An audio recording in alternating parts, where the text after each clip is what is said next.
Strategies for effective implementation. First, clear rules.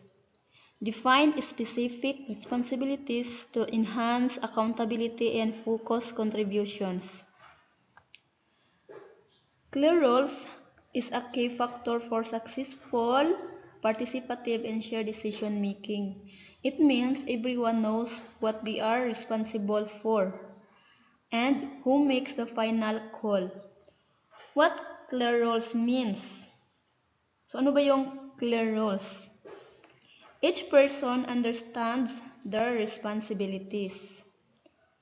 Then, tasks and expectations are defined and decision authority is known, and last, collaboration is organized and efficient.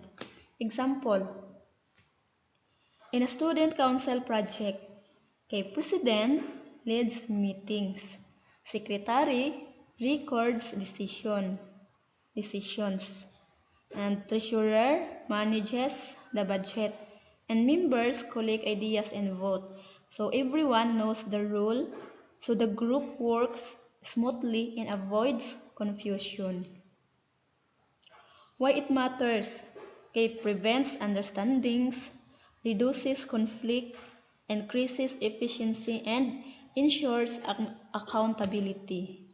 Next, open forums. Open forums are a powerful tool for participative. Open forums encourage open discussions to gather diverse perspectives and foster collaboration. So open forums are a powerful tool for participative and shared decision making. They create a space where everyone can share ideas, feedback, and concerns openly. What open forum means? Open discussion sessions for everyone involved. Next, a platform for sharing views and suggestions, and encourages participation from diverse voices and helps leaders understand community needs. For example, a school holds an open forum where students, teachers, and parents discuss improvements to school facilities. Everyone shares ideas, and the school uses the feedback to make decisions. Why it matters? It builds trust and transparency, encourages community involvement, improves decision quality, and helps address issues before they grow. Next is participative versus autocratic decision making. First is participative. Inclusive approach fosters collaboration and deeper engagement.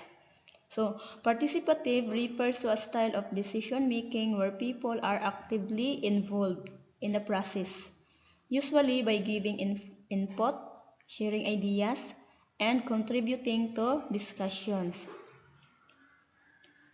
People are included in decision making. Ideas and feedback are welcome. The decision may still be finalized by a leader and encourages teamwork and involvement.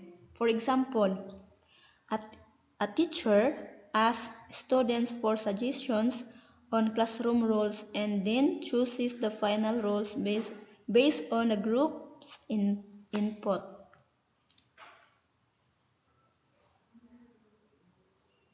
And number 2, autocratic. Top-down approach allows for quick decisions with less input. So autocratic refers to a leadership or decision-making style where one person makes decisions alone, with little or no input from others. Autocratic, the decisions made by one leader only, limited or no discussion. Fast decision making and little participation or collaboration. For example, a principal decides to change the school schedule without asking teachers or students for their opinions. Engaging stakeholders creates better outcomes. Engaging stakeholders creates better outcomes. When stakeholders are involved in decisions, the result is often more relevant solutions because stakeholders understand the real issues and needs. Then second, higher commitment and support. People support decisions they help shape. Then third, improve trust and transparency. Stakeholders feel respected and informed. Example, when a school asks students, parents, and teachers about a new policy, the final plan is more likely to work because it reflects everyone's needs. Then collaboration enhances educational experiences for all.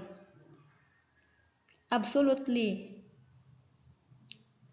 Collaboration enhances educational experiences for all because when teachers, students, parents, and administrators work together, the learning becomes more meaningful and relevant.